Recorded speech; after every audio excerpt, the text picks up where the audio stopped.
नमस्कार. तर हे आहे नाशिकमधील पंचवटीमध्ये असलेलं प्राचीन आणि स्थापत्यकलेचा उत्तम नमुना असलेलं एक मंदिर, जे म्हणजे काळाराम मंदिर. जेव्हा प्रभू श्रीराम, सीता आणि लक्ष्मण हे 14 वर्षाच्या वनवासासाठी गेले होते, त्यापैकी काही काळ त्यांनी या ठिकाणी वास्तव्यास होते. आपण बघितलं तर हे मंदिर पूर्ण काळ्या पाषाणाच्या दगडाने बांधलेलं आहे आणि आतमधील प्रभू श्रीराम, सीता आणि लक्ष्मण यांच्या मूर्ती पण काळ्या दगडानेच बांधलेल्या आहेत.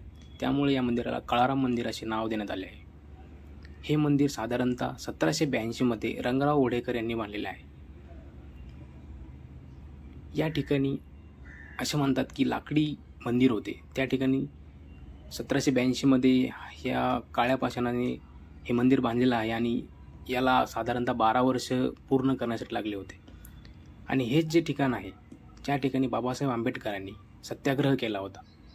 तो सत्याग्रह कशासाठी, तर सर्व समाजाच्या लोकांना मंदिरामध्ये प्रवेश मिळावा, सर्व समाजाच्या लोकांना मंदिरामध्ये दर्शन घेण्यास परवानगी मिळावी आणि त्यानंतर देशातील सर्व मंदिरामध्ये सर्व धर्मातील लोकांना प्रवेशासाठी संधी मिळाली.